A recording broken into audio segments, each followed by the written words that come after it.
Hello 3D Art. We are ready to start a new unit.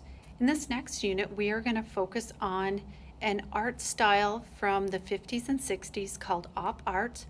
We're also going to be exploring the analogous color sets from the color wheel. We'll start with the analogous colors. So what I've got here in my hands is a great big color wheel. And as you can see, it's got all the colors just like we looked at in our Elements of Art presentation, all organized onto the color wheel. Analogous colors are a set of colors that sit next door neighbor to each other on the color wheel. So for example, orange, yellow-orange, and yellow all sit next door to each other on the color wheel. This would be an analogous color set. Another example would be red, red-orange, and orange. Colors that are closely related and share a color in common. Analogous color sets. Okay, so that's what we're going to be working with, and we'll be working with that same set of colors. So as we look at the paper packet that was sent home, you are going to be able to pretty quickly identify that there are three colors that work best for an analogous set. We've got that red and then the orange and yellow. These are the closest to being an analogous set, and as you can see, they look really like they belong together. If we throw a blue into the set, it doesn't seem quite like it belongs with the set, or if we put the green in there, not as great. So what we want to stick with is our red, our orange, and our yellow papers to start this assignment. The first thing that you will need to do with your little rectangular pieces of paper is to trim these down so that they are a square. I'm going to show you how to do that, and I will start with my red paper. So what you need to do to turn this into a square, you don't have to measure or anything. You're just going to bend this over and make this corner meet the edge, and then just press this down. We're going to need to fold it in a minute anyway, so this is getting us ahead of the game. All right, and then using your pencil, use this edge of the fold to trace a line, a nice straight line, and you can open it up. Take your scissors and very carefully cut along that line so you get a nice straight cut. And voila, we have a square piece of paper. This little extra piece you can keep around just in case we need it for another project later on.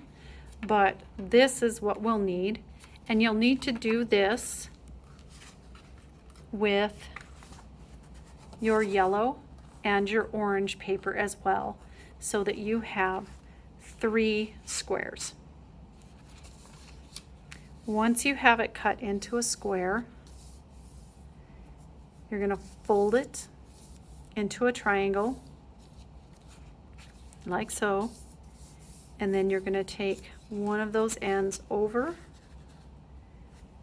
and fold it in to a triangle, like so. Make sure you really press that down so that we have this smaller triangle that we're working with. Find the middle fold, hold that one between your thumb and your forefinger, or your index finger, and we are going to make a series of cuts.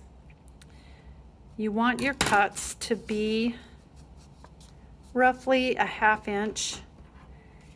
You can take a ruler and measure that out,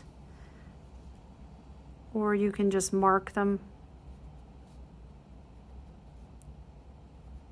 a ahead of time so that you've got a basic idea of how many to cut.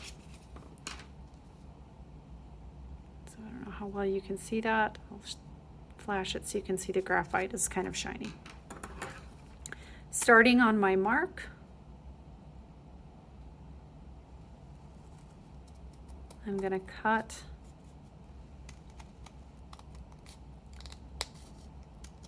almost to the edge. Don't go all the way off the edge. We're going to stop about a 1/2 inch from that top edge. And we'll repeat that for each one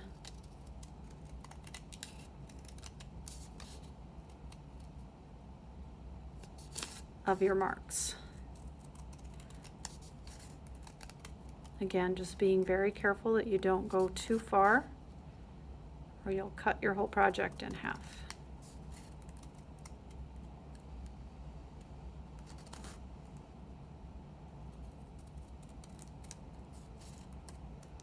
Try to keep your cuts as even as possible. I can see right here that I didn't go far enough with this one, so I'm going to come back in and just cut that a little bit more.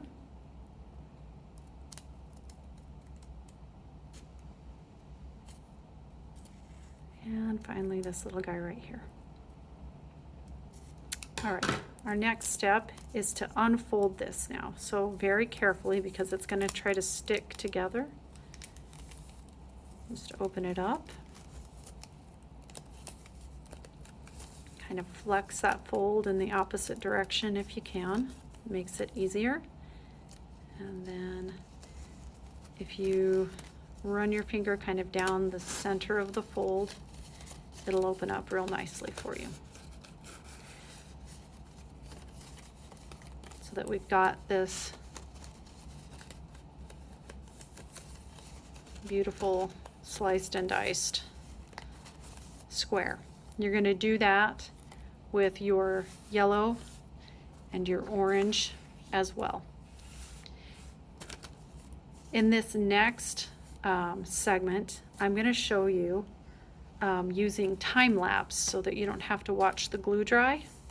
I'm going to show you how to transform this into this.